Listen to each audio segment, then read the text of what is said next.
gentlemen, welcome to another edition of Chillin with Price Tag. Today's guest is a brilliant man who's pursuing his doctorate at FSU. He is a cellist. He is the king of Schumann. He is the king of piano quartets. And ladies and gentlemen, he is entered into this zone. He is entered into this danger zone. Ladies and gentlemen, give it up for Chance Dickens. Oh, hey.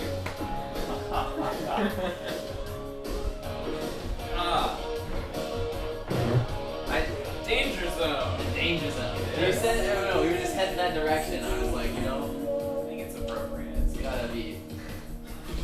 And Chance, I hope you noticed this table here is very clean. Just dusted it. Used to be pretty dusty, but now it is all clean. So, how do you feel about Kenny Loggins? Oh, But seriously, man, thank you so much for it's a pleasure. hanging out and doing it here. Folks, you used to be in a chamber quartet, piano Yes, quartet. piano quartet. We played the Schumann. This is why I introduced him in this way. E flat major? Yes. I was gonna maybe introduce you to that, but I felt like that would be too on the nose, you know. Yeah. We can listen to it. We can listen to it. We should.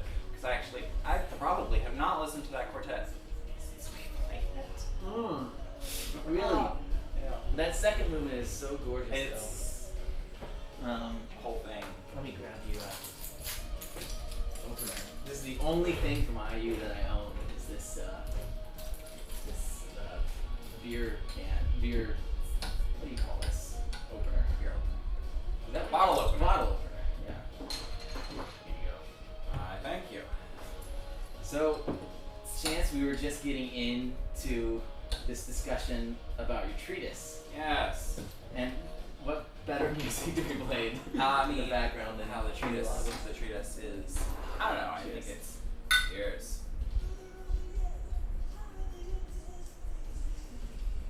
It actually doesn't feel as much like the danger zone as I was concerned it would.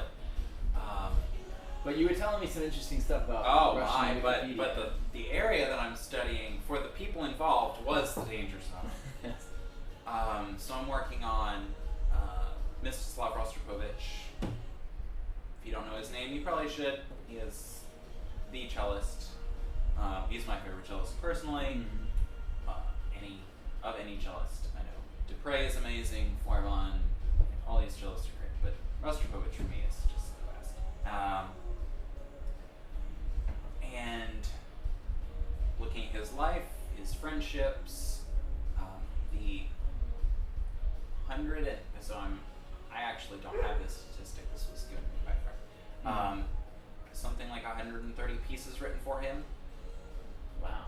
So he From various Russian composers and such. well, not just Russian, but all over the world. He exploded the cello repertoire. We were kind of dejected a little bit. I mean, we have a lot by Beethoven. We have none by Mozart. You say we as in cellists. Cellists, Yeah. yes.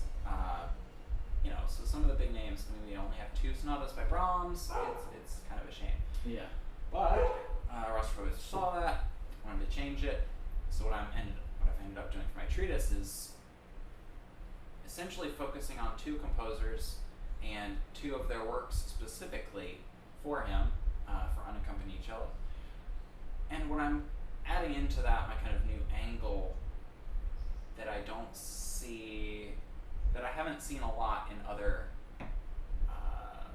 doctoral work, is looking at their friendships with these composers and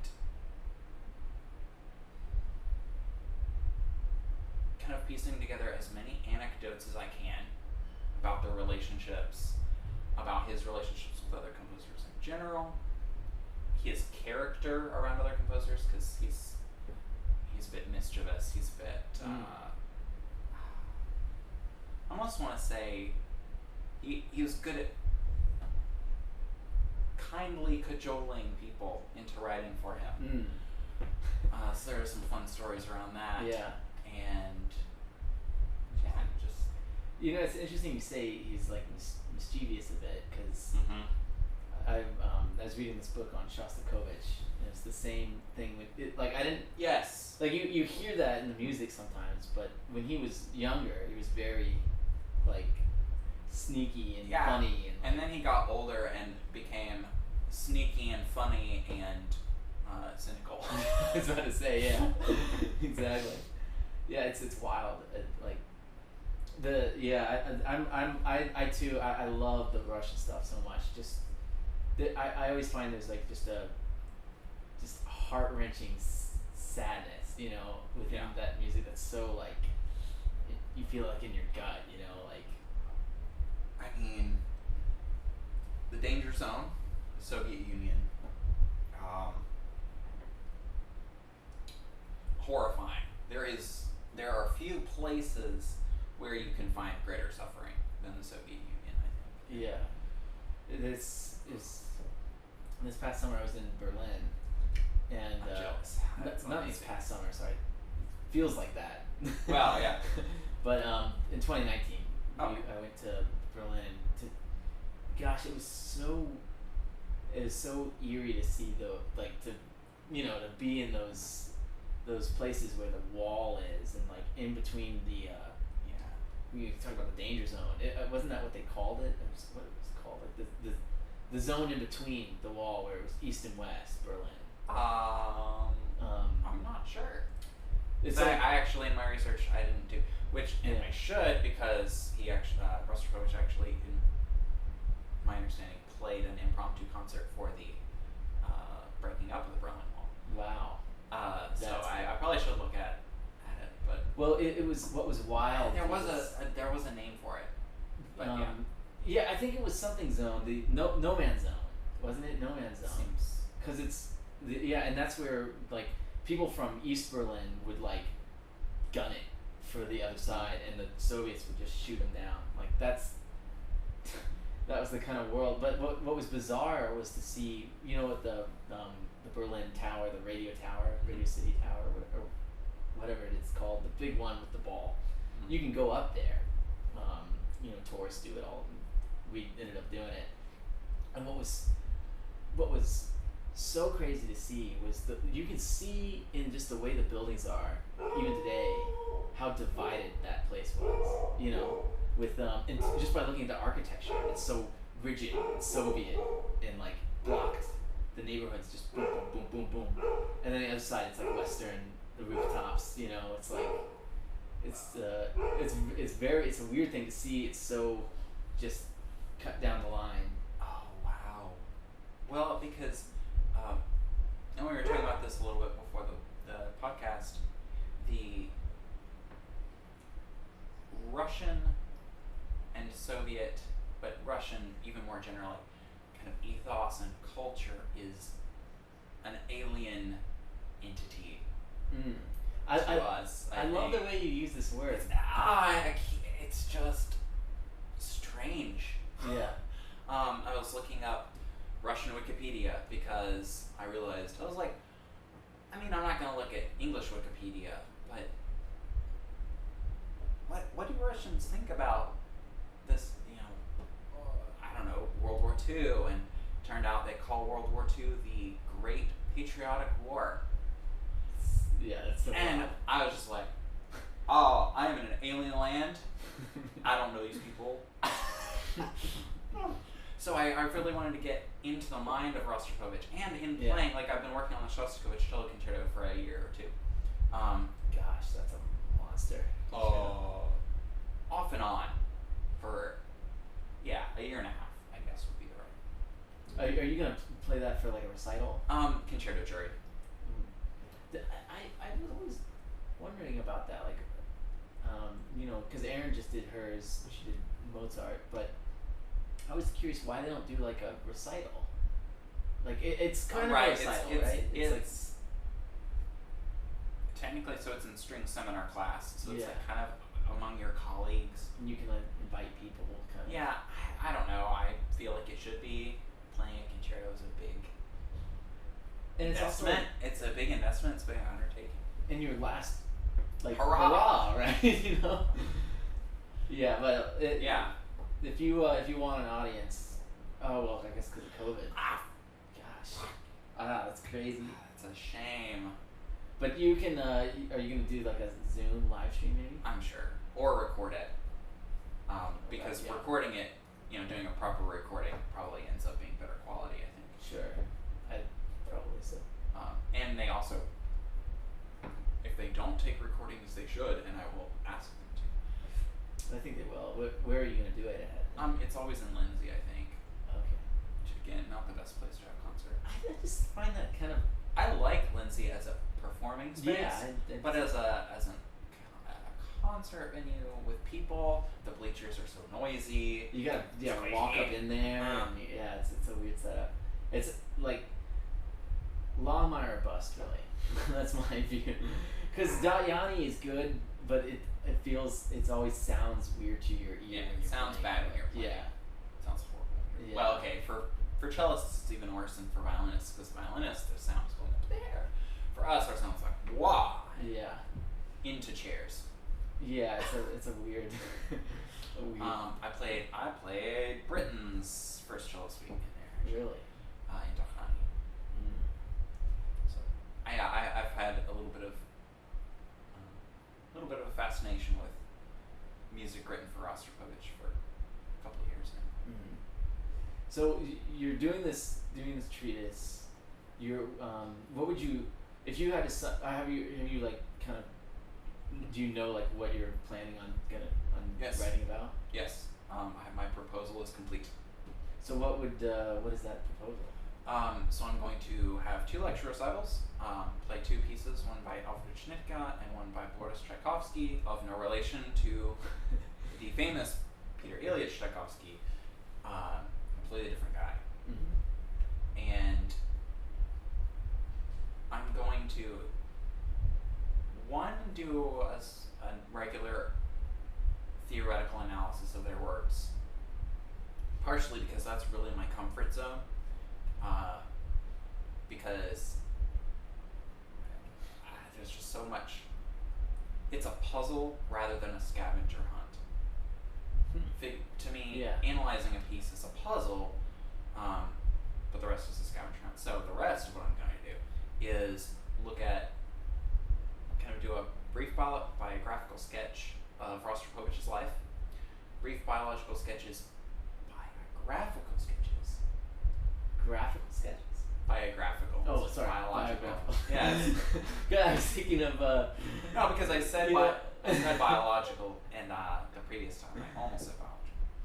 Yeah. So biographical sketches of Schnittke and Boris Tchaikovsky, and then look at the relationships between Rostropovich and these composers. Interesting. And then explore the story behind each of these compositions. Wow. Would you all right? So, how realistic would it be for tonight to give a little bit of a sneak peek into that world? We don't have to do the whole thing. Yeah. But I would. I've got an overview. Yeah, I've got an overview. I'm so fascinated by this whole thing. This is like something I would seriously. If you end up filming this at all. Yeah. Oh yeah, I will. I would love to check it out. Yeah. I just think that it's especially the music of Schnittke. We were just talking about this on the way over here. So I know hardly anything about Schnittke. I don't know a ton, but I from what I've heard about the music. Really like, yeah. Like I probably know more of the biographical details, and you probably know more of the actual music, which, to be honest, is the important part. But is it true that he thought he was like a god or something like that? Wait, what? Schnittke? Or no, sorry. He thought he was like getting messages from God. That I could see. Or from like aliens. It was something like wild. Okay, I now have something else to research. You should check it out. Yeah. Yes. No, it's not Honestly, on my radar. You should talk to my buddy Daryl, because he loves Schnittke, and he's the one I think who told me this. We were just Skyping the other day. So he was from what little I know so far, because most of my research, what I've had to do so far is mostly related to Rostropovich. So the actual Schnittke, I have done much less on the Schnittke and Tchaikovsky side of things. Let's just see if we can fact check me here. Yeah, I'm really curious. I'd be curious about that too, because let's see. Bill, because he was very, especially near the end, he had 3 strokes when he was getting older. Really? Yes. And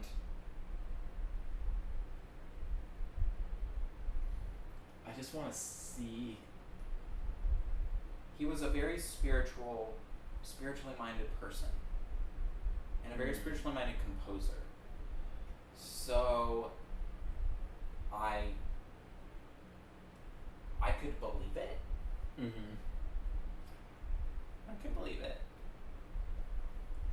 That is interesting stuff. Especially near the end, he was very intrigued with spirituality.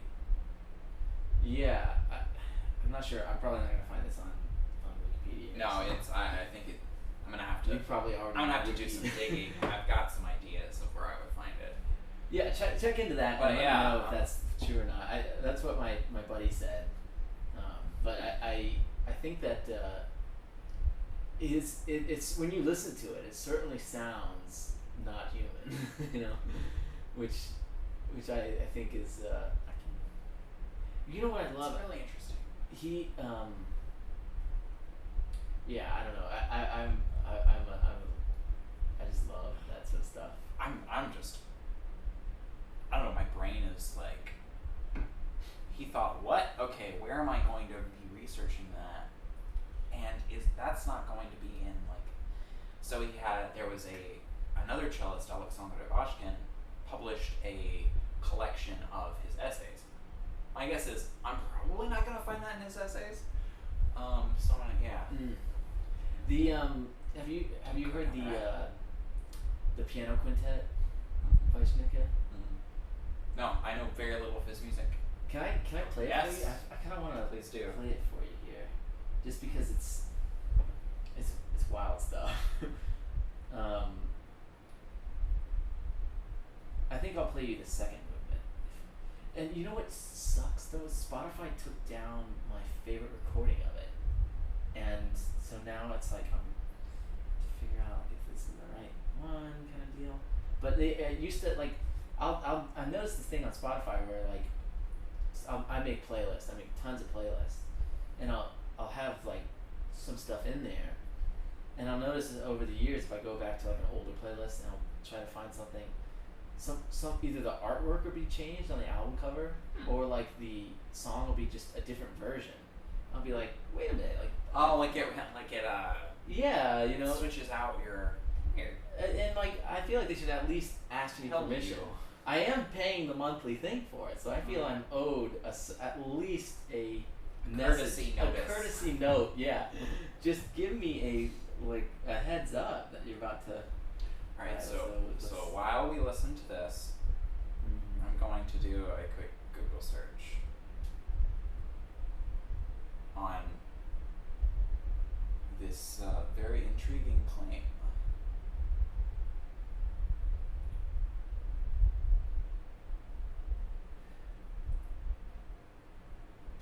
Oh mercy! Let's try this fugue right real quick. Fugue.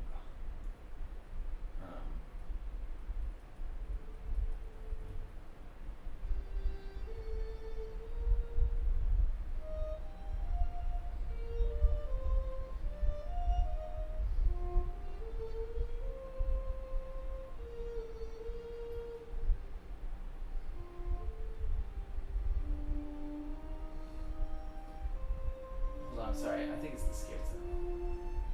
I like this though. This is sorry.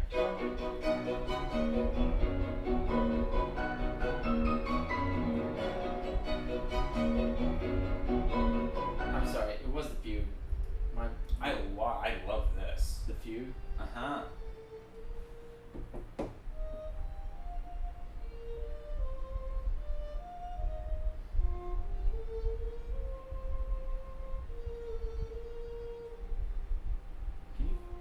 bit on yeah, no. You just press and hold it down. Yeah.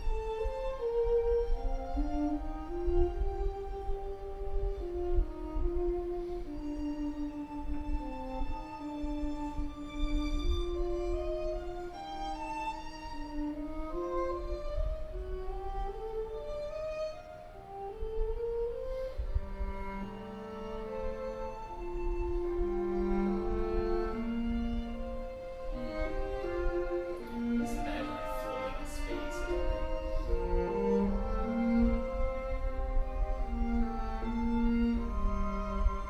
It's like Russia, cold but beautiful. Yeah.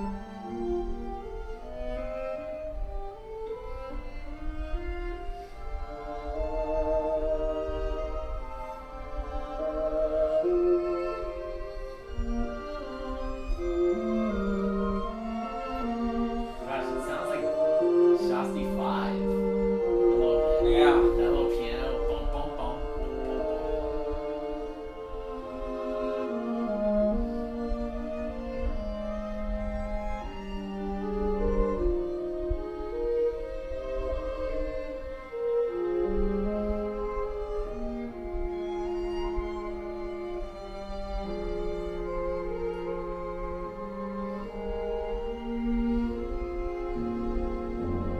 piano going in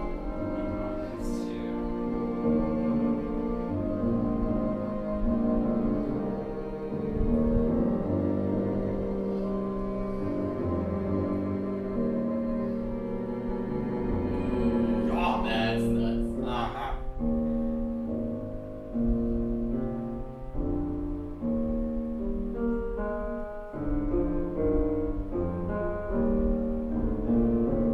Isn't there so much?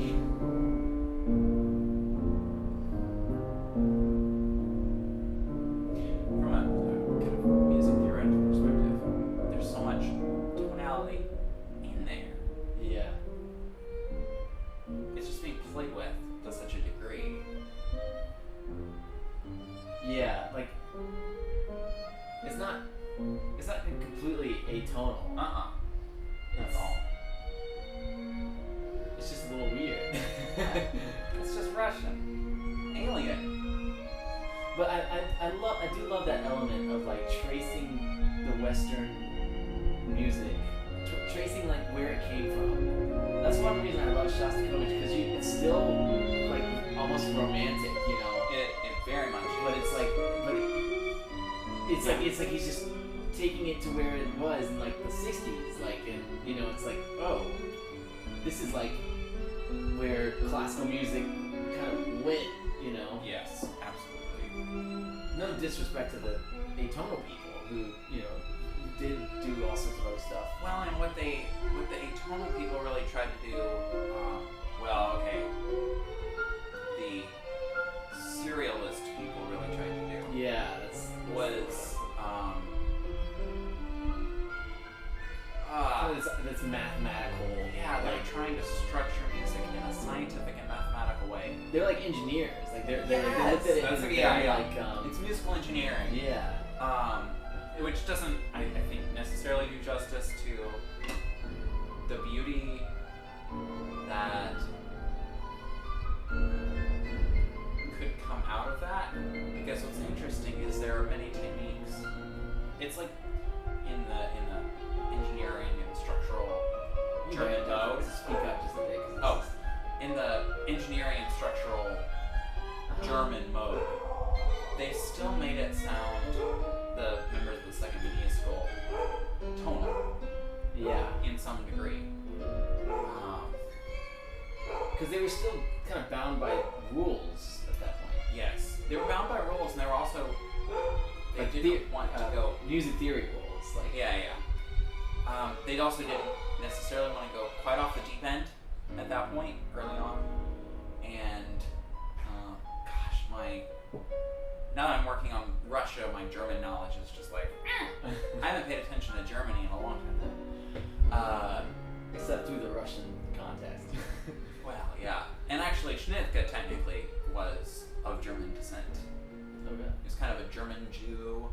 in Russia, he actually moved to Hamburg in the last years of his life. 1990, I think, was, or 91, and he died in 98. So he actually spent the last 7 years of his life teaching in Germany. Actually, after he had his first stroke, all he could speak was German. He couldn't speak Russian anymore because he grew up speaking German. But he was still totally influenced by Prokofiev, Shostakovich, and his contemporaries. Yeah. In the kind of Moscow music scene. Gosh, those. I mean, how cool would it? Well, I don't know. Cool, I guess in a certain sense, but it would be cool to be a fly on the wall. It would not be cool to be there. No, I don't think so. Yeah, I mean. I know I didn't finish my point about the Germans.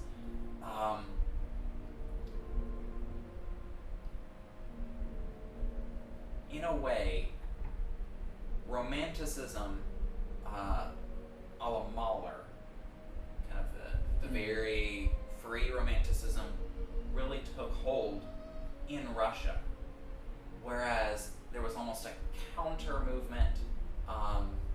This is my understanding, just knowing enough to be dangerous. There was kind of a counter movement against all that emotional, like, freedom and structural freedom. By the second mini school, by the engineer-minded composers in Germany. I see. But because Russia, Schoenberg was a romantic initially. Yes. Right. Yeah. He sounded like Strauss. Yeah. Or like, oh gosh.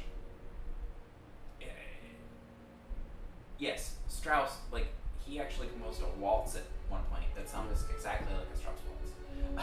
That's the thing. I've not really heard Schoenberg. I think maybe when I was in Music Theory 4 or something, when they were like, who's this? You wouldn't have guessed it's Schoenberg, you know. It's too pretty to be Schoenberg. Yeah, but aside from those, like, maybe 30 seconds of, like, listening, I don't think I've heard a piece that was, like, a romantic piece from Schoenberg, and I'm curious to.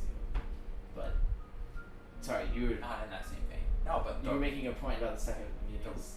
The second Viennese school and the engineering-minded compositions, compositional techniques, were almost a backlash against the structural freedom of... They were very emotional, I think. Call it expressionism for a reason. But they were opposed to the structural freedom of the Romantics, whereas in Russia, they kind of embraced that structural freedom. So when you say structural freedom, like, can you sort of explain what that entails? So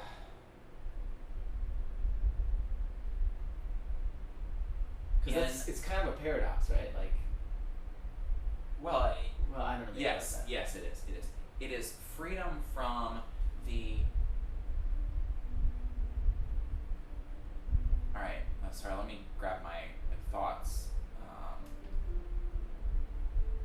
Essentially, German music around, Mozart, Beethoven, especially Beethoven, was lauded for his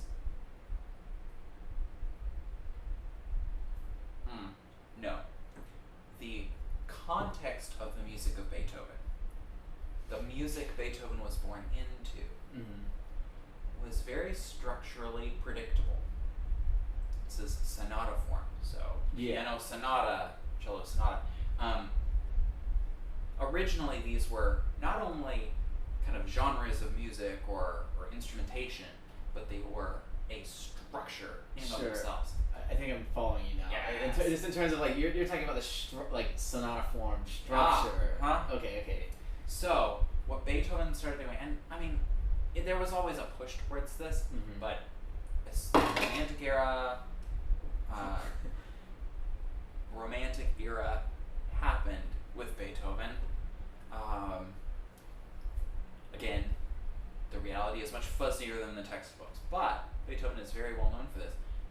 Bending these established structures to their extremes, in just very extreme ways. Yeah. And after Beethoven, well, they kept going. And you had Brahms, who was even more structurally out there. He played with these established norms even more. My understanding is this kind of came to a culmination with Mahler, who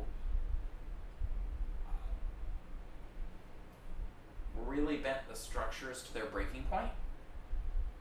Because eventually, in romantic music, what happens is you've had these structures that are built up over time, and then, But what about like Wagner? Yeah, 'Cause, I Wagner mean, would be a good example. And like as well. the Yes. New German school, wouldn't they like? Yeah. They were kind of because I feel like I wouldn't put them. I'm not sure I find a lot of like sonata form structure Right. and what they Well, do. that's the you know? point. Is at some point after you've broken the structure, after you've broken all the norms, where do you go? And that is to not have any norms. Just shot in the dark. Yeah. And Wait a minute, isn't it Mahler who sort of experimented with that when he kind of what was the thing he did with like he got into the kind of these those melodies from like Asia, like Asian melodies that he kind of took in some of his song cycles, and I thought I could be totally wrong on this. no, I am not very knowledgeable in this. I hesitate to say it too, but I thought I remember learning something about him like. Oh, it might not be Mahler. It might be somebody else. But I thought where he experimented with like fate, that like kind of like luck, where he would like pick something out of a hat. Oh, aleatoric music. Yeah. Was Mahler ever into that? For some reason I had this like Maybe. I'm not sure. I don't know. I'm not confident enough to like. Yeah. These days everyone's fact checking everything left and right, so I Well, don't that's know. Well, I mean, if you want to do honest primary source fact checking, that's the mode I'm in right now. I'm in the mode of like, if I don't see a primary source, I may or may not believe you. and this is partly because I'm taking quotes from secondhand sources. We're jumping around a little bit, but in my work. By the way, it's your turn to pick Yes. So I'll get on to a Schnickty piece. That's really awesome. I'm taking quotes from secondhand interviews and stuff with Rostropovich, or quotes with interviews, stuff like that. But what I really want to get at is any sort of correspondence that these composers still have that's existent, which that might not be, which is why sometimes you have to settle for not the best sources. Do you think about how crazy it's going to be in the future when they're looking back and they're trying to find sources for like composers nowadays? It'll be so easy, just like, what was their Facebook page? What was their like, Twitter? Like you'd be able to find it so easily. Oh, what's the button? Oh, sorry. There's a. Oh, it's the right a little one. broken, so you have to like touch the No, you're good. thing on the screen there. Yeah, it's gonna be wild. And sources from Soviet Russia are kind of pain to find, so we'll see. Fortunately, I have some pretty good leads for even the less well-known composer Boris Tchaikovsky. There are some people who really care about his music, and I'm gonna be hitting them up. Dude, that's one that I wanna pick your brain on at some point tonight. Is this Boris Tchaikovsky character? Yes. All right. So yeah, I enjoy finding or like just diving into something that's like a treasure trove of like some of these Russian guys. You know what I mean? Like just I think they exist. It's a matter of, in my mind, language barrier. I'm really proud. I've started being able to read like names in Russian and words if they're transliterated. Like if they're originally English words. Did you have a background in like the Russian language? No, I just love languages. Wow. What kind of languages have you studied? A little Hebrew. Oh wow. Tiny bit of Greek. I work on lots of Bible stuff. I'm much more. I wouldn't say fluent in Hebrew. I don't know Hebrew, but I can work with Hebrew a lot more readily than Greek. Did you ever look into Latin at all? No. You don't need it. No.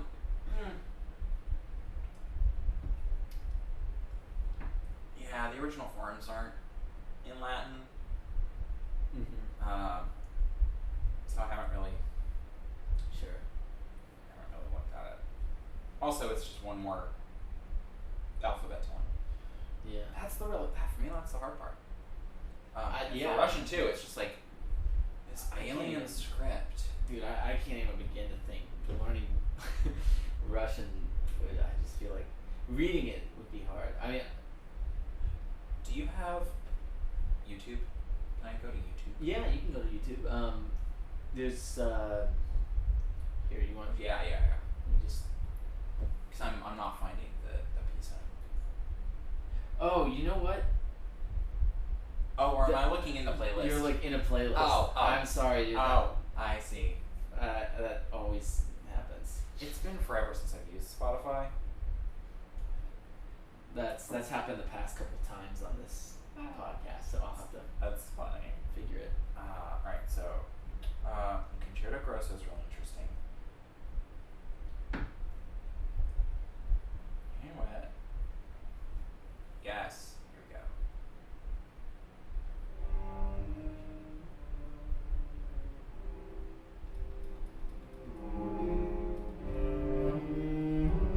This is Shnika. This is a minuet for violin village horn.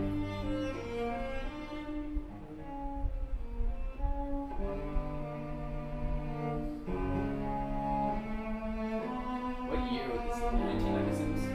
1996. 2 years before his death.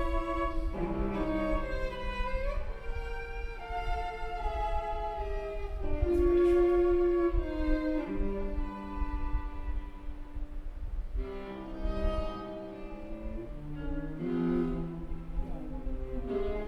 Yikes.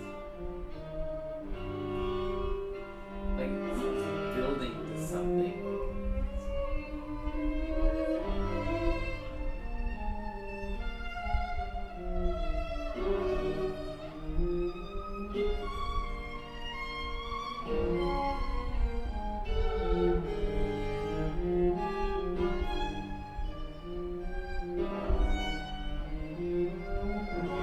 It's so.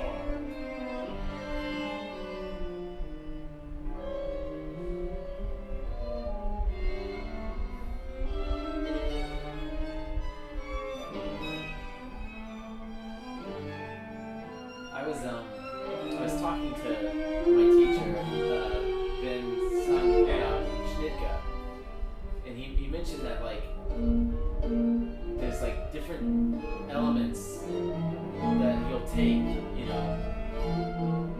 in terms of like the style. Yeah. So what style would you say this would be if you kind of like if you were kind of tracing it back to like the Western lineage of that like I mean, it's a minuet. It is. Yeah. The most Russian minuet. Yeah. The most Russian. Maybe it's kind of the premise of the piece, in fact, is that it's three I love this texture here. it's three voices that all work on their own but don't work together. But they make something just gritty. Mm-hmm. Oh my god, I love that. Yes. So that's yeah. I don't stop for it. I don't know what it's gonna play next. That's awesome. I'm gonna add that. So that was written as an encore. Real? So is it just a one piece? It was actually written along with Concerto for Three. Concerto for three. Yeah, Concerto for Violin, Violoncello. But with an orchestra. Yes. Backing. So that was written As the encore to the Concerto for three. Yeah. Interesting. of which Rostropovich was a member of the three. Ah, I see. Tie it in. I'm sorry. Let me. You're good. I've got I have a playlist called Eye in the Sky, and it's all my political shit that I just put. Like, not political. Nice. It's like dystopian future. That's the mindset. Indeed. And to me, the reason I think this music holds weight even today is because I feel that dystopian future coming. I know. You know what I mean? I love politics. We don't have to talk about politics. I Sure. love politics, and I completely agree. Uh-huh. And I love culture. I love history most Yes. of all, because you cannot understand politics without history. For sure. For me, the history of Russia goes back to warring sort of city states, Muscovy. Oh gosh, my really old Russian history is failing me now. Novgorod, places like that, Mm-hmm. and this consolidation into a strong, relatively unified thing. This is a very long period of time, and then in the past 300 years, I guess, when we had the Tsarist monarchy, this is where I get a little more knowledgeable, is they feel like outsiders to the West, but in a way they envy the West. Mm. At least the aristocracy do, the monarchs do. They feel in a way entangled with the West, but they also feel like they're alien from it, alienated. Partially because they feel actually geopolitically very vulnerable to invasion, like World War II. Was a great example. They're actually pretty, especially Moscow, Leningrad. Their main cities are not protected by the Ural Mountains, so they're vulnerable.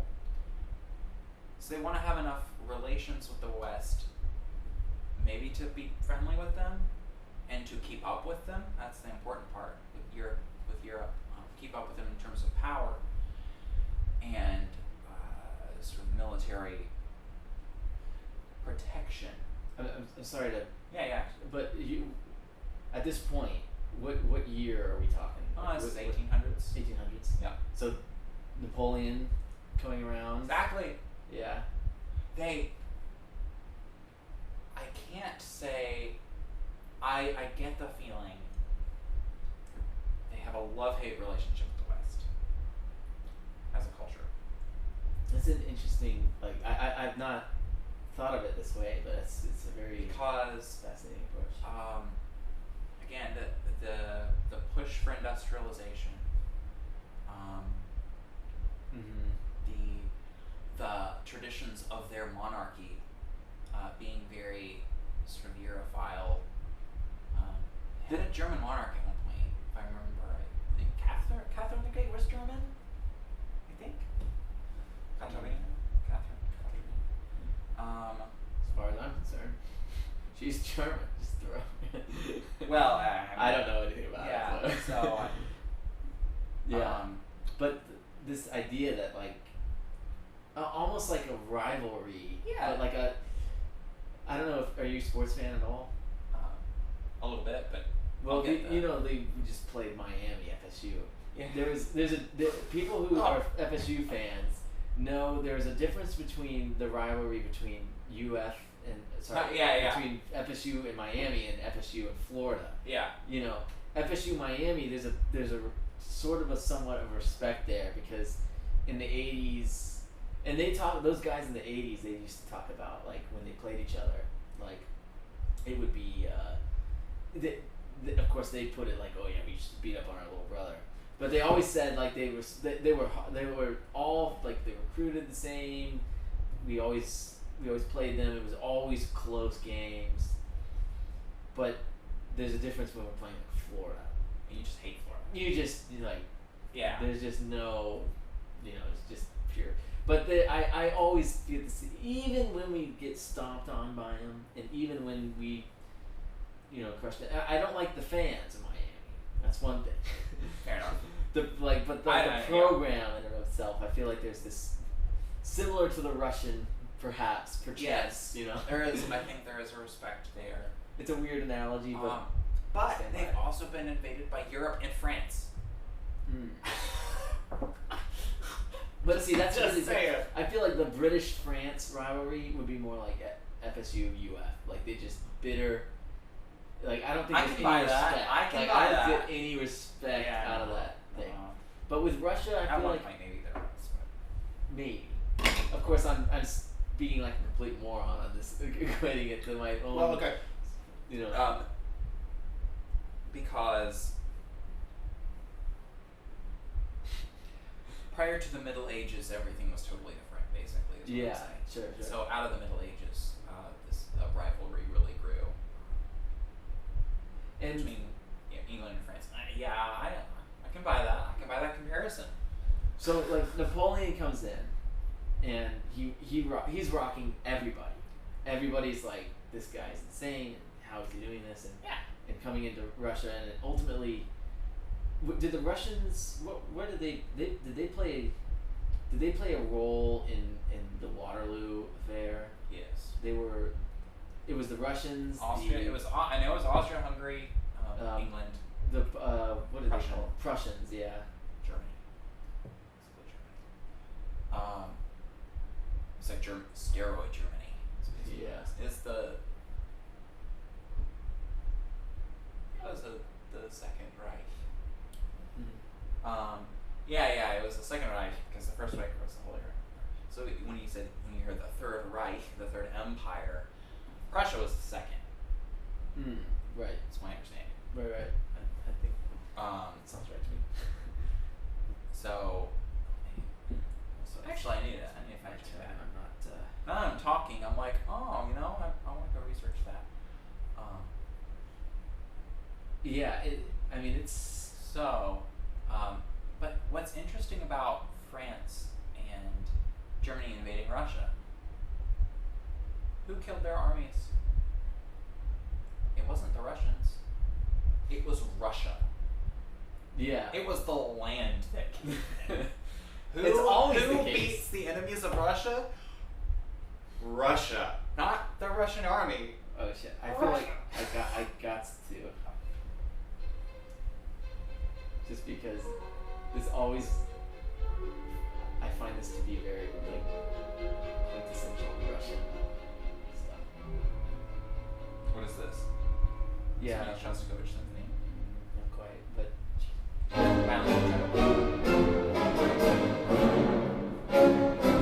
don't know. I think pianist. Oh.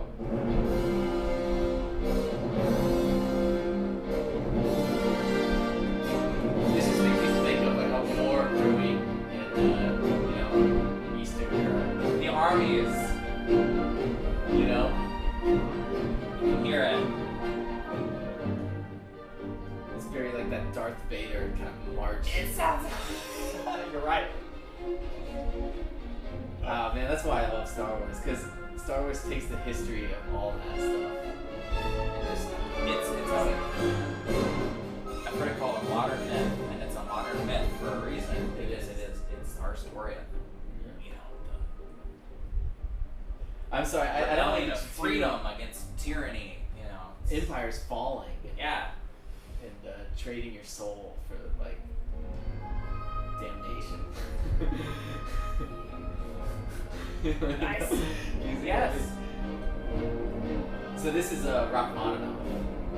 Oh, This is symphonic dances. wow, I'm so off. I love the way he does these dynamics.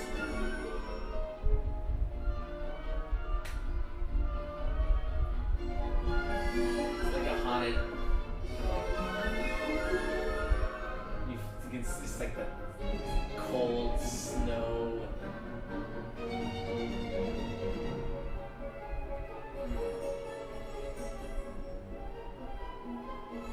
I apologize that I'm turning away. My left ear is actually stopped up. Oh, I'm sorry. Yeah.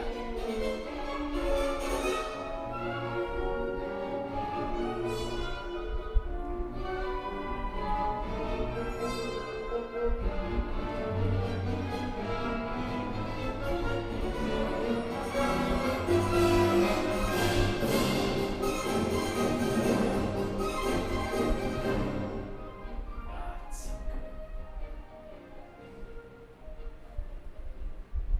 good. Yeah. That's. Huh. Yeah. It's very martial. Very Very martial. Extremely martial.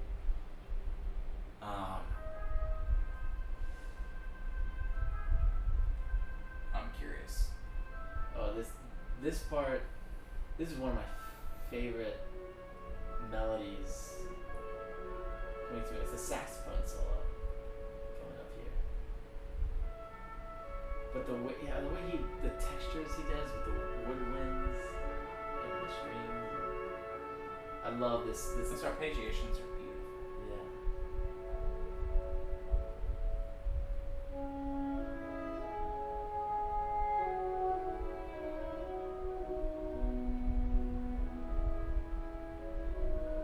So there's also a sweetness to Russian music though. Like the yearning. It's so. It's like in the midst of everything, there's still human love. Yeah. There's a humanity that's, and maybe that's why I love Russian music so much, is because When it hits that, it's humanity in spite of all possible odds. yes, yes, yes, that's so true. Like every time I heard this, it actually, this theme, I always thought I was thinking back kind of like more like to the Tsar days of like somebody, the kind of corruption and all this stuff, and in the midst of it, maybe somebody character sees somebody that they like love, but they know they would never be able to, Well, it's like you have your, so like the Middle Ages, you have your kings and your corruption, your courts, your intrigue. Yeah. You have your fair maidens and knights. Yeah. I mean, it's There very- is now it's It's that thing deep down, and I think everybody where it's like there's the hero element, Yes. and you constantly wanting, like in every society, every culture, like they have it, it's like there's gotta be something more here. Yeah. God, I love the little counterpoint that's going on.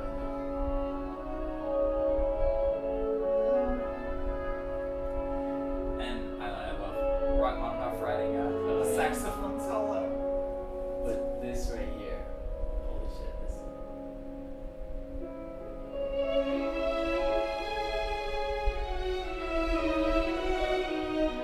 It's got time.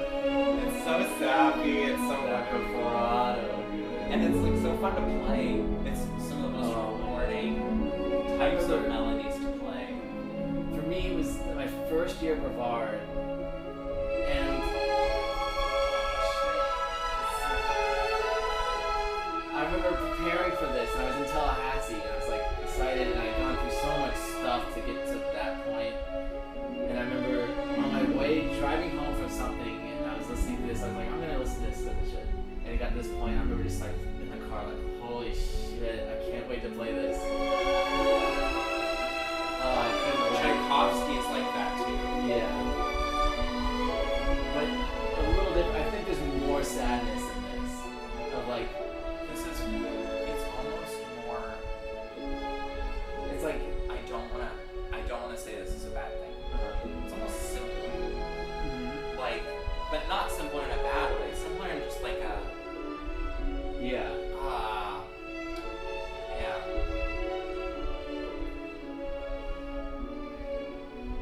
Purer way. Yeah, just well, that's the whole point. Like that's the whole reason. The book could be more simpler than a guy sees a girl and he. There's like, nothing simpler. behind it though is that idea of like you will never be able to like you'll never have that. I mean, which is always the. When you go back into your chains and you get sent back to Siberia.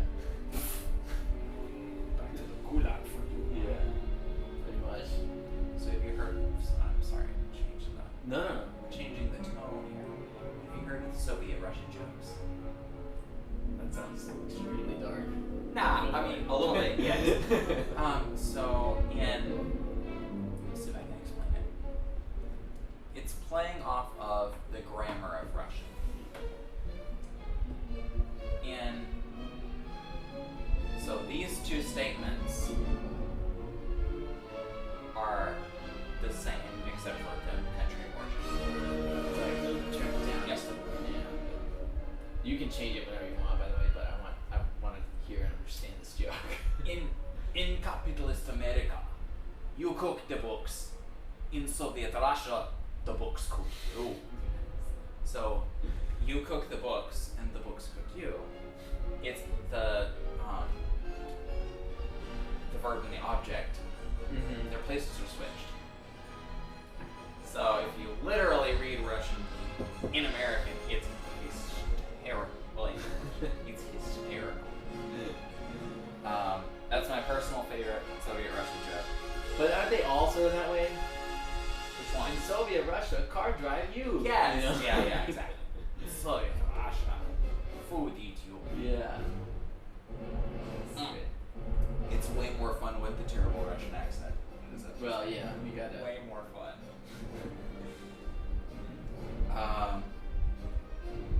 So we were on Napoleon, Yes. and Russia kills people. but you were making this point about how like how there's a certain envy from the Russian people when they upon looking at the West. I think so, or at least from the nobility, from the upper classes. I don't know how the Russian people themselves felt, but Yeah. Yeah. In terms of and there's definitely a who's need. calling the There's shots. definitely a need to kind of keep up. Yeah. Well, you see that in the Cold War. Exactly. Well, and okay, so getting back to kind of our Soviet era, after Tsarist Russia, they kind of try to do some modernization, try to keep a kind of modern army. Well, you have the overthrow of the Tsarist regime by the communists, and what do they keep trying? Keep trying to modernize. They keep trying to industrialize. They keep trying to, be Western or more Western, which is ironic because the values were completely a-Western. But it's this weird amalgam of being against the West, but also trying to emulate them. Right. I think it's my personal view. Interesting.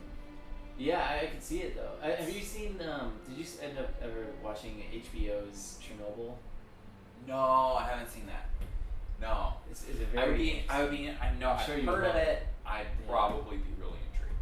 I think you would probably love it. I've heard really good things. Yeah, I thought it was really great.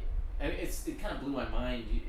I never really knew much about Chernobyl. I knew from Modern Warfare 4. Yeah. Call of Duty, but that was it, and but it's amazing how close how that whole thing almost like could have impacted all of Europe, you know, like and that's like if they handled it And, just slightly. I mean, they've had worse. to.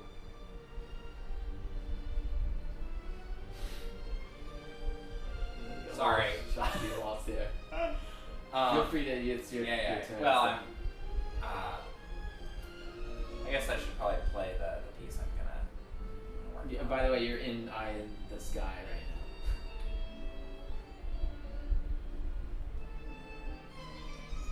Yeah, but there's a great scene in the beginning of Chernobyl when everybody's meeting in the boardroom after it's happened, and they're discussing all of it. And the one guy, this one old Soviet guy, stands up and he gives this really kind of frightening speech when you look at it in the context of basically like, we need to cover this up because it doesn't matter what what happens to us or our families, but all that matters is Mother Russia. That is exactly. It was It's not the mindset of all Russians or Soviet party members. But boy, I mean, it is some of the most dystopian but yeah. rhetoric you can imagine, and some of the most dystopian just actions you can imagine. Yeah, it's a very interesting area of the world to like look at humanity, you know, and think like, gosh, like it's all over the world, right? You know, like this idea of like do your part, not for Kind of yourself, collectivism. but for the collective. Collectivism, Yeah. yeah.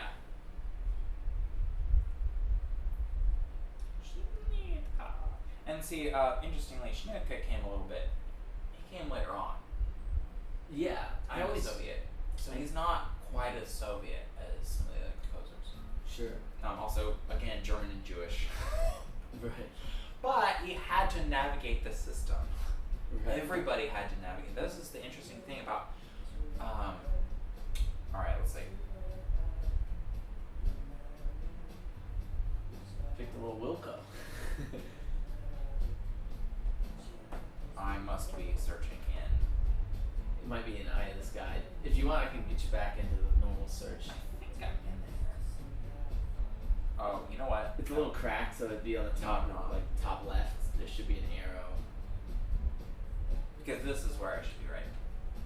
No. Sorry. So, the middle. Then there's like search, Oh. and then you can hit that, and then you're good. Okay. So like you have to like go back to the menu, and then you're like then you'd be in my playlists, and then there's like a little thing in the middle that says search, and it'll take you out of that.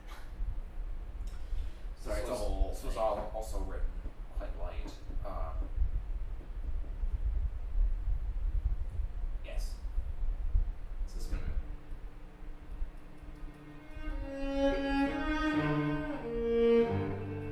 We can kind of talk over it. Sure. This is what I'm working on for my treatise. This is the It's Schnitka. called Improvisation for Solo Cello. Interesting. Written 1992, I think.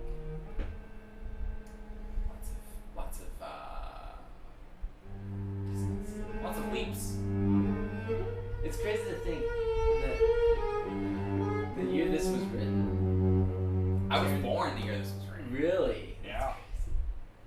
So, yeah, and like that's crazy. Yeah. You're like in the land of like Reservoir Dogs, and, like Nirvana, and like. Yeah, that's a different world in that. But I'd love to think about that. Like that, there's still this darkness that's like coming from somebody. I mean, the Soviet Union didn't fall until after this. Yeah. I mean, they were starting to reform. They were starting to kind of come out of the Iron Curtain, out from behind the Iron Curtain, so to speak. It's really wild. But, so the interesting thing I've found, probably the most interesting aspect of my work, is all of these musicians, it didn't matter how good they were, how bad they were, how well they were liked, how well they weren't liked. Mm-hmm. They had to work inside the Soviet system. The fickle, extremely fickle, Yeah. political, partisan, and to be fair, there was only one party in this partisan system.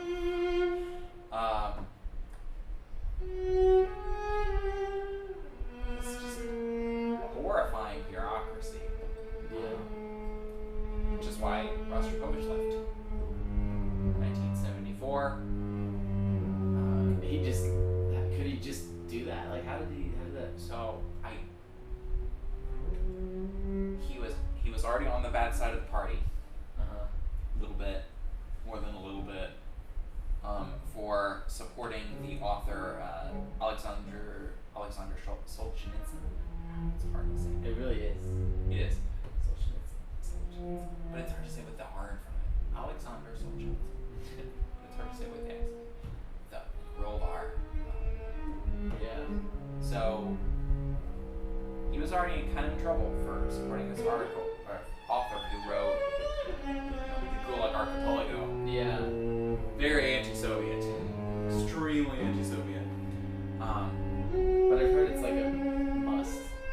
Yeah, I haven't read it. It's probably it's extremely hard to read. I bet. I just haven't wanted to spend the emotional energy right now. Yeah. But I mean, sorry. No, you're good. You're good. So Rostropovich was already kind of on the bad side of the party. 1970. 1974, he's denounced by a bunch of opera singers who don't like that he's making a recording of the same opera that they're making a recording of. Literally, that's what it is. It's a rivalry, just a mean-spirited. It's political. But it's not even like it's music political. I know. It's not even. It's like that. Yeah. Yeah. So they denounce him. They're like, he's not part. He's being anti-Soviet. But see, isn't that crazy? You could use the politics as a weapon in your little like music war, like because Well, you know your little war. personal war. Yeah. You can use the politics as a cover for your personal As a tool vendettas. to like fuck people up. Yeah. Pretty much. That's exactly right. I mean, it's just crazy. But I'm thinking about it like because I've been thinking about the interpretation of this. I almost think I can hear more of that in this. Mm-hmm. It's more just kind of on edge. all over. It's very on edge, duplicitous, all over the place. It's worried. Yeah. It's just, where am I going? What's gonna happen? It's like there's anxiety in it. Man, I've been feeling more and more anxious these days about just I don't know everything. There's so much coming at us every day, like Yeah. you know.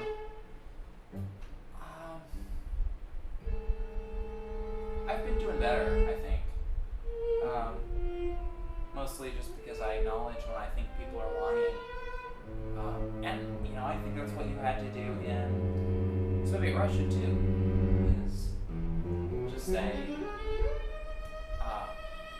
so Shostakovich was a master at navigating the system. Rostropovich was a master at navigating the system. They hated it. They navigated it. Rostropovich was able to leave the Soviet Union because of his, and I'm kind of circling back to the point, because of his high profile. He or his wife, I'm not quite sure which one. I know his wife wrote a letter to Brezhnev, so the premier, the Soviet premier at the time, or the first prime minister. Again, I have to fact check myself on the history because I've been focusing on the musicians. But a high Yeah, it's level. like the guy. I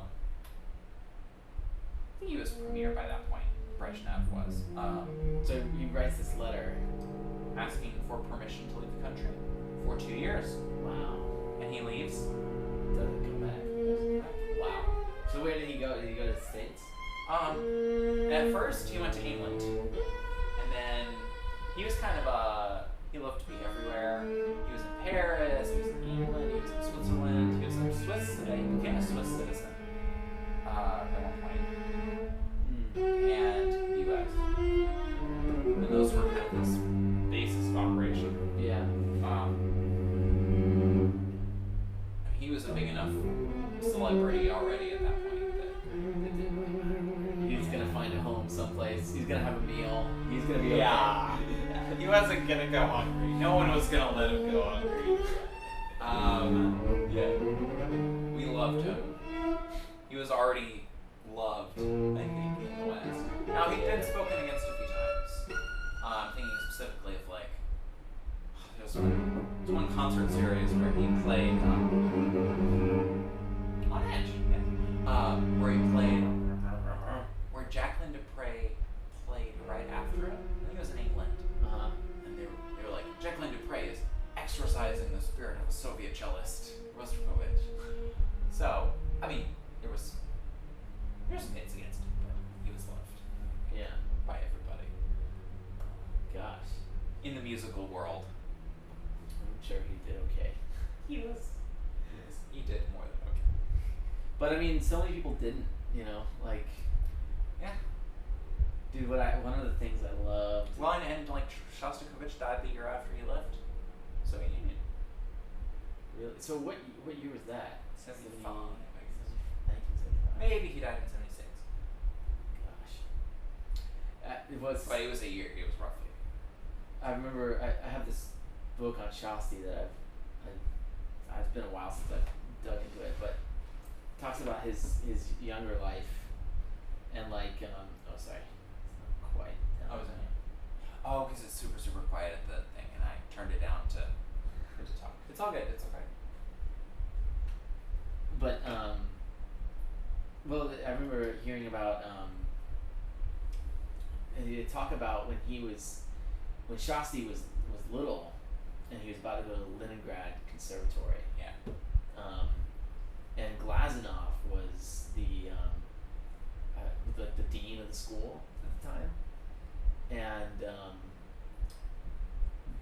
you know, at the time they were like, for some reason, it was like they didn't have enough food or something at the conservatory, and it was like during a bad winter or something like that. God. And like what was so cool is Shasti's just like a kid at this point, and Glazunov writes this letter to this like captain in the army, and he says, "Look, we absolutely need you to provide. I don't know how you get it, but you need to bring more rations, because this young man will be the future of Russian music."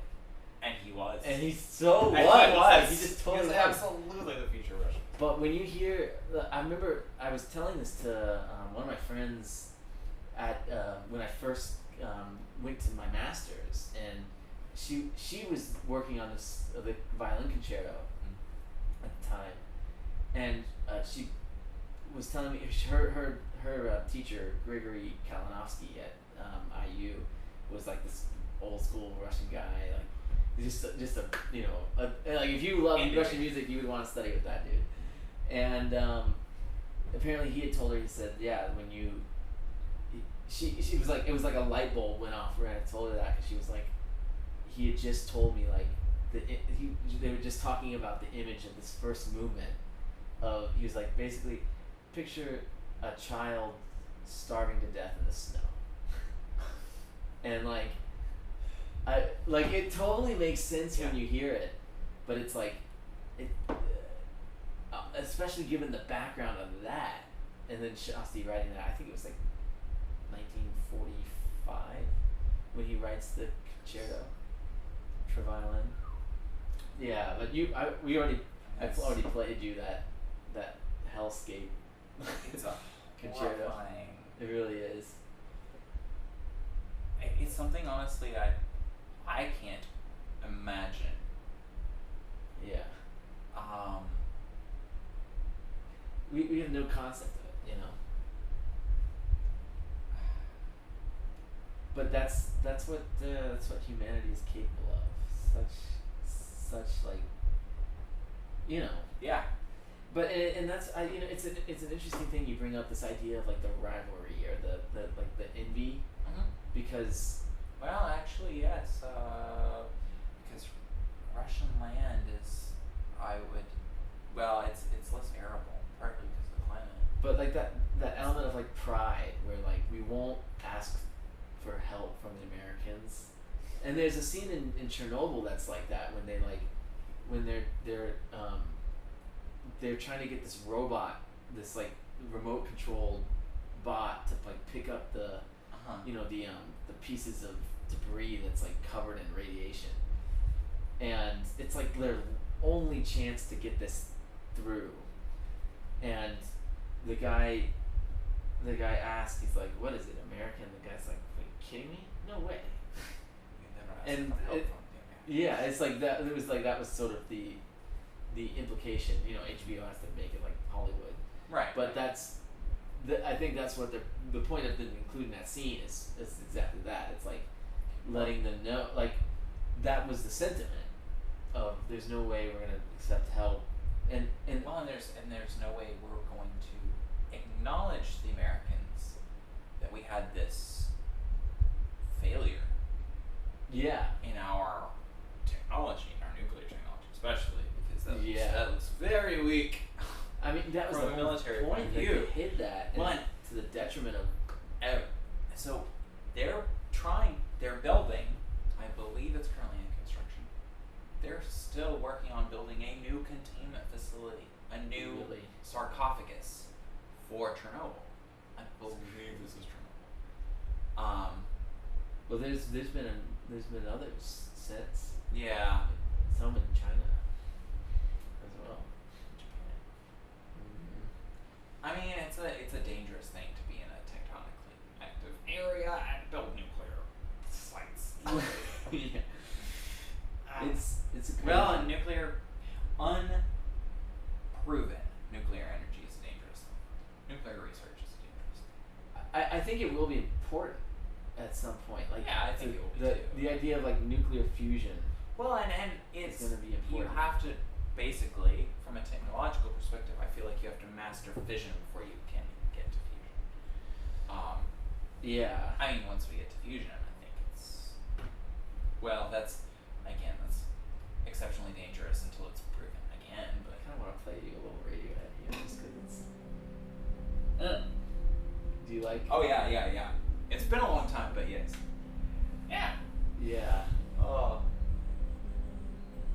I love this song, but yeah, the idea of like, to me, we're in such a weird time because we're kind of at a point where it's like, wait, we want to go further, we want to like experience a future world like that we imagine in the movies. Utopia. Like we want flying cars, and we want like to go to Mars and all this stuff, explore the galaxy, spaceship, all this stuff. But this whole idea of AI has kind of come into the game, and now we're sort of like, well, how do we deal with this? Like we didn't really think about. We had certain movies, certain things that like kind of sparked the curiosity. Especially early science fiction writers were, I think, far ahead of the game when it came to actually acknowledging what was coming down the pipeline. It wasn't Orwell. It was another. Well, Orwell. Orwell's, in his own. But right, I mean, to be fair, he kind of had the example of the Soviet. Yeah. I'd have to look up. Yeah. But that you can see how that would throw a wrench into like what we're trying to balance right now is like, as Americans and as like the Westerners, a lot of us we still want freedom. We value the ability to be individuals and not be a collective of ants. And I think we're fighting the battle right now. Yeah. To determine what we really value more. Right. Like we've been fighting it for a long time. For me personally, I've just kind of well, we've just been born. acknowledged, like, oh wow, this is the battle that's going on right now. Yeah. I mean, we're seeing it in terms of just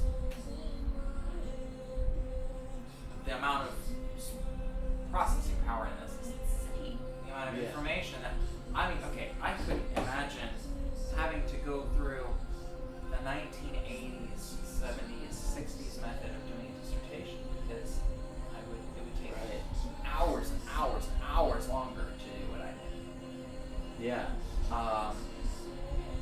Which you, in some ways, it like forced them to be like superhuman.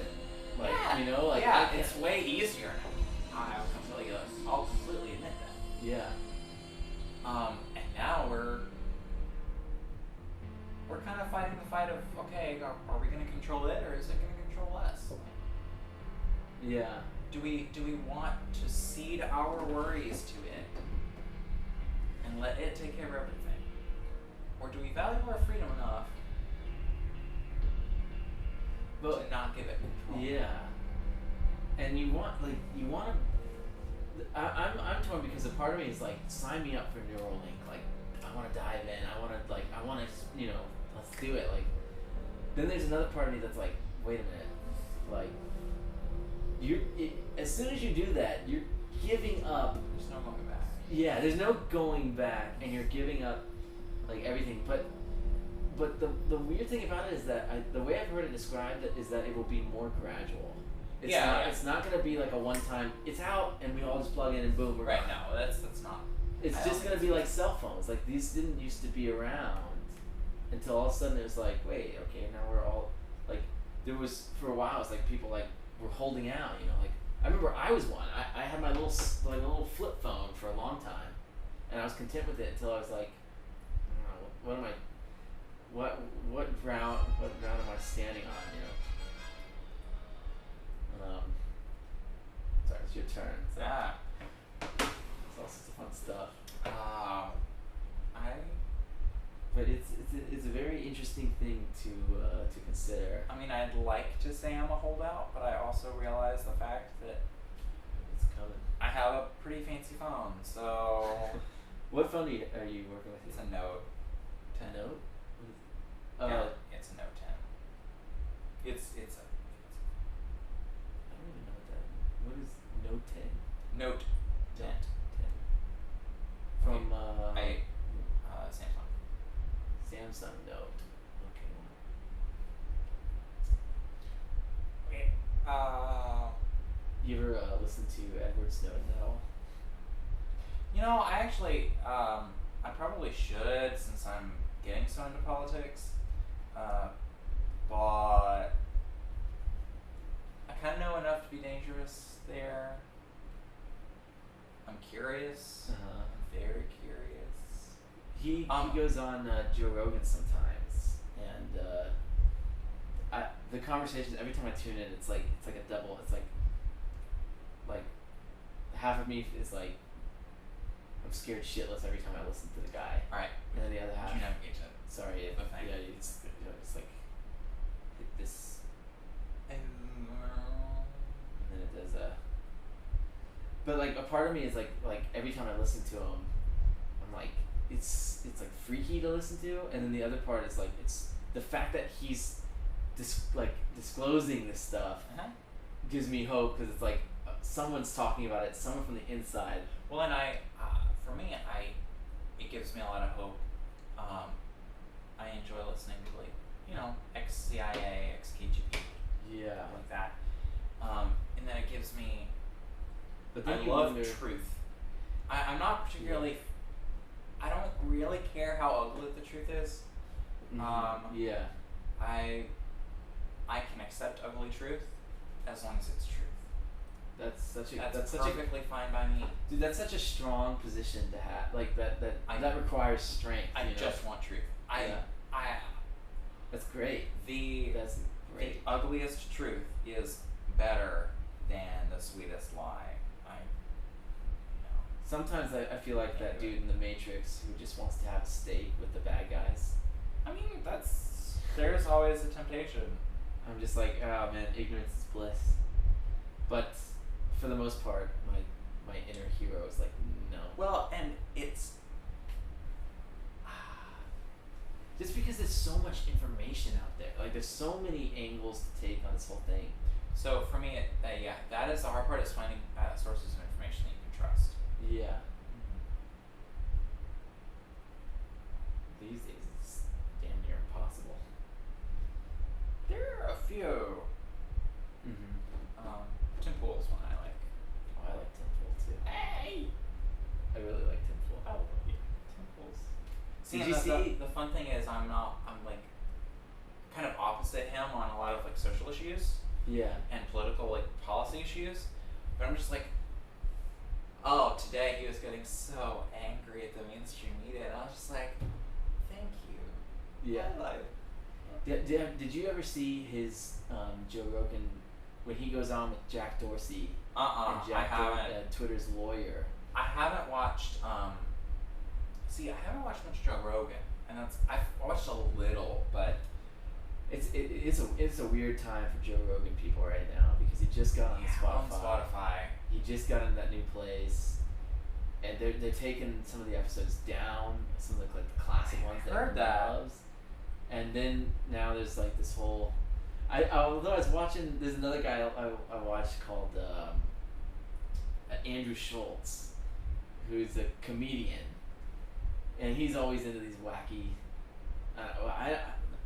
I'm not gonna play that game of calling somebody's thoughts wacky conspiracy theories. I mean, it's fine.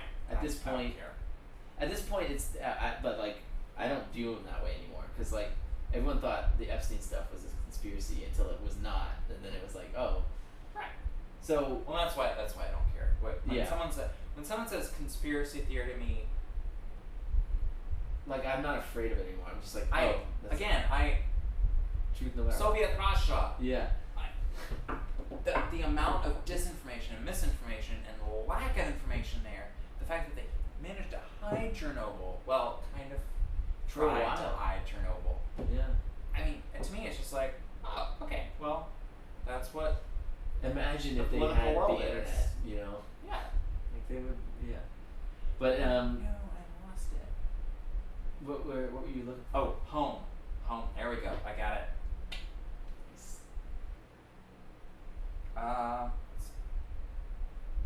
Here's one movement of the Boris Tchaikovsky, Oh yes. the true Soviet composer.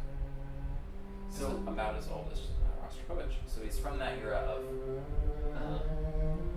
Shostakovich, of Rostropovich. Rostropovich actually was like, this man's a genius. He's not known. So what year would this have been? 60. 1960. The interesting thing is, Rostropovich asked Boris Tchaikovsky to write him a piece when they were in school. He was 1946. And this is the original version of the piece was written for him while they were both in school together in the Moscow Conservatory. And then he kind of polished it up. I'm really curious if they're still making sort of the original version. Revised it and officially dedicated it to Rostropovich to play in 1961. That's neat. So this is like they premiered in 60 or 61. 61 is when it premiered. It was written in 60. That's neat. You control the volume because you do that better read off. Sure. Well, he's controlling the volume. This is a cool piece. Is this Rostropovich recording? Yeah, playing a piece written for him. And I have to get this score to this piece from a bunch of people in Russia. Yeah. So I literally have to email them. Do you know these people? No. I'm just gonna cold call them like, hey. It's pretty great. Yeah. It's pretty great. Do you have any correspondence between Rostropovich and Tchaikovsky? So this guy's truly Soviet era. So when you hear this piece, in terms of how would you, so someone who doesn't listen to this stuff, how would you like differentiate this from the Schnittke Improvisation. Yeah. Yeah. Because even to my ear, this is like it's a similar, well, except for Yeah, it is similar. I would say it's both solo, right? yeah. I mean, this is a little more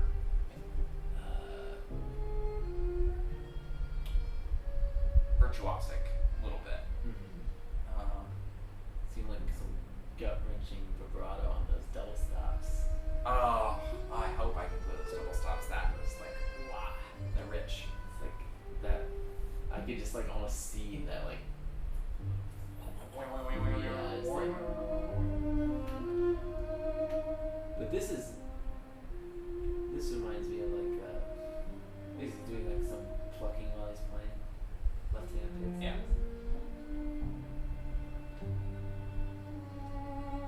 It's similar. Kind of reminds me of Shasti, Yeah. the Eighth Quartet at the beginning. It's somewhere between like Shostakovich and Schnittke in my mind. Yeah, I hear this. I hear like either the Shostakovich quartets or like the piano trio. Or sorry, quartet number 4, the third movement. There's a. This is a new movement.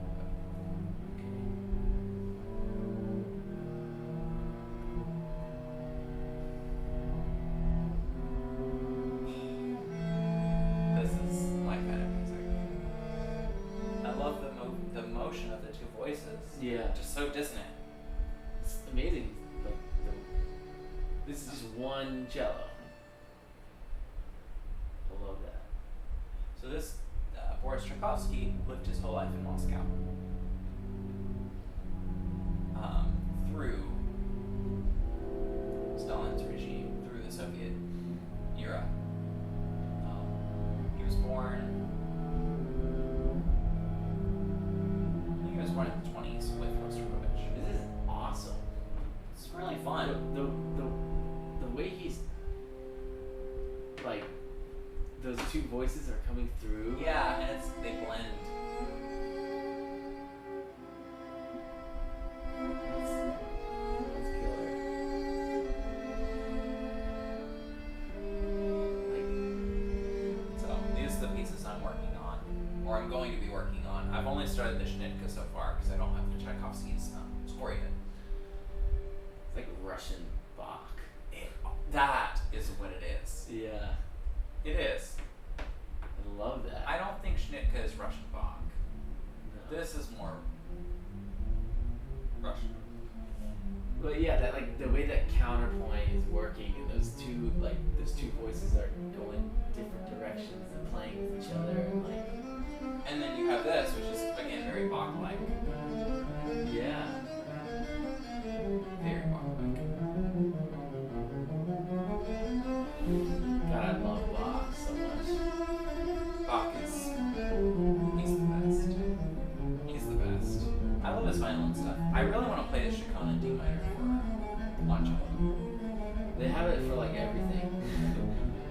I know, and it's not smart to play it on cello, but anyway. Sure, it'd be pretty cool. I've You watched can't it. miss It's with not that Chaconne. great. Oh, really? Yeah, I don't like it. My favorite is Hyphens. Really? Like that vibrato. I know it's very un-Bach, but That guy's left hand is so it's insane. beautiful. I used to love Hilary Hans, and then my teacher was like, dude, stop listening to Hilary Hans. Really? Yeah, he was like, she has no... Was this Ben or was this? No, not Ben. This is my teacher at IU. That's so cool. That's live too. That's so sick. There are a bunch of recordings. I think that's a recording from his years in Soviet Russia. Well, it's got that look of it that Like it just looks like you'd see oyster rock on one of those like. Yeah. It's all black and white. One Yeah. of those. Yeah. The Gosh, it's Yeah, I remember. I'm working on Bach right now. Actually, I'm kind of redoing the G G minor. minor. Yeah, G minors. Yeah, I love Lovely. I'm jealous of you guys' violin repertoire. We have the best cello suites. We have the best suites. We have the best Bach. We do, but I'm still jealous of violin Bach. Yeah, I'm really jealous of the violin Bach is great. Well, but It's just anything some of the solo best Bach string writing. really is. I mean, I've always felt this way. Like with Bach, it's like the fugue in the G minor. It's just it's something about it for me. I have to play it alone. You know what I mean? Like I have to be like to get the most out of it. yeah.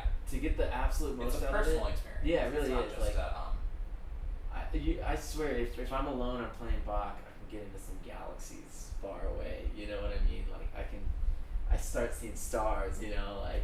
yeah, I actually love I love playing Bach in front of people, partly because this is the way I've described it, is I read enough into or from the audience that I can in a way play what I feel like they need to hear. I can play Bach in a way that speaks to a certain group of people on a certain day. Yeah. That's going to be different from any other time I play Bach. That's awesome. Ever. So you kind of take on their energy maybe a little bit. Yeah, a little bit. Or I just I respond to it. Yeah. I think. It's really it's different. such an improv thing. It is. So It's all written that way. So it's like. especially because the solo suites, and at least the first 3 of them, because the second 3 are just much harder. Yeah. You learn them from such an early point in your cello education that they're so under your fingers. They are. It's like a beautiful vase, you know, that you've Yeah. formed. You've blown the glass and everything from such a young age, and you can fill it with beautiful flowers. So it's a really great vessel in a way. Yeah. Maybe that's being a little flippant of how often you actually have to go back and reinterpret Bach for yourself, because you do. But Wasn't it Rostropovich who talks about how he felt he was always afraid to play Bach? yeah, well, he said something performance that thing. the quote that I remember at least is something like, "You can never be too intimate with Bach. You always have to approach it like it's a new thing. Yeah. Like it's a new woman." He was a bit of a womanizer. Wow. He was. I think. I just haven't found the sources for it. I think he was a bit of a mess, as any famous person is. So he's a bit of a rock star. Yeah. Bit of a, yeah. I think he's devious. He's a prankster. How so? You mentioned this a few times. Like he's a prankster. He's sort of a So I don't have this is from one quote, but I can absolutely see it. The quote I'm specifically thinking of is that apparently his kind of backstage pranks were legendary, were talked about long after, and his pranks like on his students and stuff. He was his students had many stories about it, which unfortunately I think it's going to take a little bit more to actually uncover what those are. Just, but you've heard at least the rumors that yeah, they're out there, and I can just see it. I think in him, and so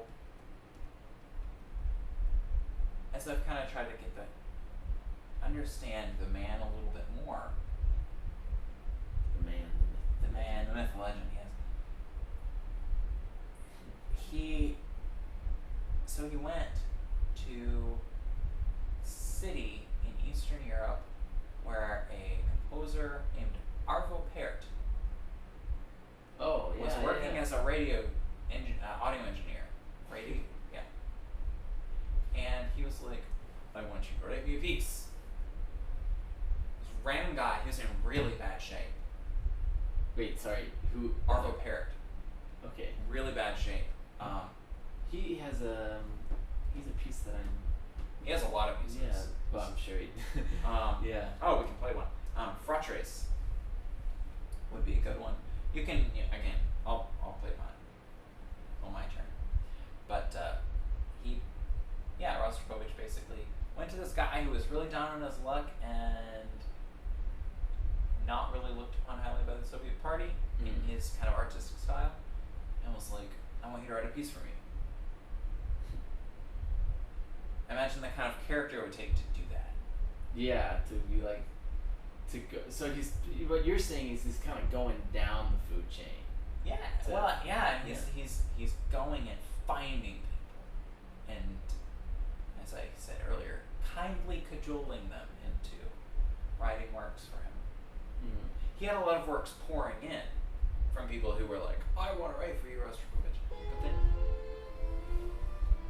I think this is the Arvo Pärt, right? Yeah. This is Kronos Quartet. This is always creepy. It's very kind of minimalistic. Yeah, it's very minimalistic. It's like I would consider it as yes, but it's kind of the diatonic end, the normal sounding end of avant-garde. I'm working with a guy to do soundtracks with for movies and stuff. Mm-hmm. And he's really big into stuff like this and kind of editing the sound completely. Like audio, synthesizer, well not or synthesizer, kind of loop it in a way that it's sound I'll be playing something because I have electric. Mm-hmm. I'll be playing something and then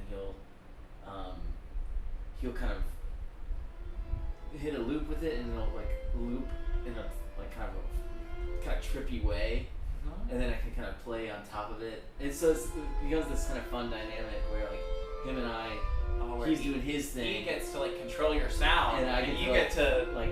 Oh, so awesome. It's a little bit of a dance. I really enjoy. In fact, we were supposed to maybe meet last time, but I've been working and stuff. That's not good. But that's pretty cool. That would be fun to have somebody, because audio, the world of sound manipulation, especially electronically, is something I'm acquainted enough in to be interested, but not acquainted enough in to do. Yeah. So that's really cool that you almost have a duet, but it's not two instrumentalists. It's you and him playing with your instrument. Right. It's nuts. It's a lot of fun though. I mean, it's rarely I feel like I've ever been to. It's kind of a shame. I feel like we don't get enough opportunities to be creative in music school. Yeah, there's a lot of, you just have to learn your craft. Yeah. It's I like to liken it to an apprenticeship. Yeah. You're not in control of your business yet. Right. You're still an understudy of somebody whose business it is. Right. Make music. Well, Chance, one of the things at the end of the podcast, what I did last time, normally I would ask people in advance, hey, pick a song to the people who listen, however many of them there are. But I didn't do that this time because last time we just went live on Instagram and then we just asked somebody what song they wanted us to play. So would you be down to do it? Sure. I feel like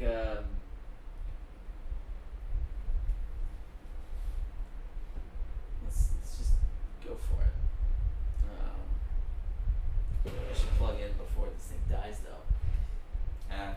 because I like to make it interactive if I can. Let's see.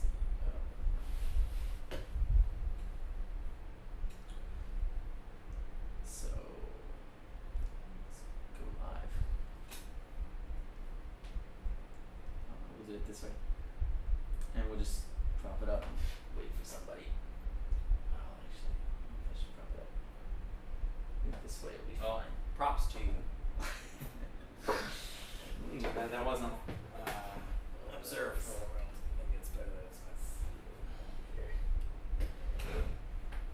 the price is right. So if someone pops up, just let me know. Oh, I have no idea. I won't have any idea. As in, I won't be able to see that. Oh, Mirzad, my cousin.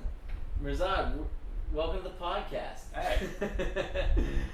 Dude, okay, the reason we're going live is we're listening, we come to the end of our podcast, and what we do is we want to hear from the people, and you are the people. What song should we end on? It's up to you. He's been waiting for this. This is my cousin Mirzad, who's, I think he's in San Francisco. Nice. You still in San Francisco, Mirzad? I'm so stoked for this. This is what technology should be for, you know? Yes. This sort of stuff. That is a true statement. Dude, anything you want to play, it's up to you. Oh, he's in Miami right now. Hell yeah. It's a little closer. Mm-hmm. It can be anything, Mirzad, anything you want. And then, like, we'll play it, and then, you probably hear it when inevitably you listen to the episode. I'm so stoked for it. Give it whatever you got, man. Hit us with some Miami vibes to play us out. I'm excited.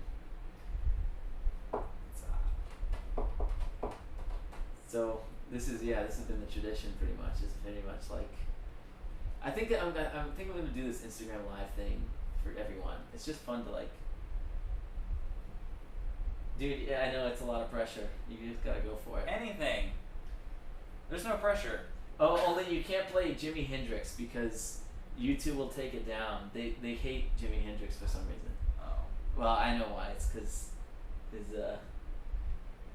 because he's like his sister got all the estate when he died. Oh. He has like it's not even his sister. It's like his half sister. And then his like real brother lost the court case. Oh man. Yeah, it's been That's rough. complete nightmare. So like, but the worst part about it is that they're taking all that music down. From like, that's how I discovered Hendrix, was YouTube pretty much. And now they're taking it off. Is that how you listen to? I'm sorry. Well, that's how I listen to music in general, is YouTube. I usually do Spotify, but ZTFO on this new Big Sean album. Been playing that this week. Is that the name of the song, ZTFO? Gotta be, right? That's the name of the song. Alright, dude. We're finna hit it up, and then you just tune in on the next episode. I'll be uploading it soon, and you can see yourself featured, and I'll plug you too. Y'all, this is Mirzad Driver tuning in. We just went live with them. I love it because I get to like talk to them too. And my boy. Zen the fuck out is what it stands for. I found it. Yeah, ZTFO is the name of the song. ZTFO. Alright, dude, we'll play it for you, and then check us out on Chillin with Price Tag, the next episode. It'll be episode 7 with Chance Dickens. This is Chance. Is it episode 7? That's a good number. It's episode 7. I think. Yeah, I think so. Nice. Alrighty, man. Thank you. Much love. I love that. That's really fun. And then we'll share it, and Let's then do the whole. we'll play it. Were you thinking about doing the whole thing live? It's not a bad idea either. It could be done. It might be a good idea. What I need is like 2 phones, so like there's not that awkward pause in between while it's like we're waiting for people to come. I get into brainstorming mode. It doesn't matter what it is. It could be fix a door, how to do a podcast. I love this. We've been listening to this like dark, depressing Russian stuff, and now we're about to hit up Big Sean. Yeah, maybe we need a change of pace. All right, well, here we go. You gotta be kidding. Are you kidding? Straight up. Signal going in and out. Swimming in the house. Live with no doubts. Chance, it's been so real. It's been awesome. It's been really awesome. Do you like this show? Do you like how it's set up? Like, Oh, yeah. Yeah, you have it? I think it's Free form, getting a chat about. yeah. See, the thing that bugs me is like there are points that we just dropped, and I'm like, I want to go back and quick. I know. I'm sorry. That's kind of no, it's not your That's- fault. It's just like, tangential changes of course. and it's that's my okay. ADD actually. No. I did it. It's hard not to. It's like it's really that's one thing I like about the show though is like the idea is like it'll take you to wherever you go. You know. Well, and I think I only say that from a perspective of it's already what time?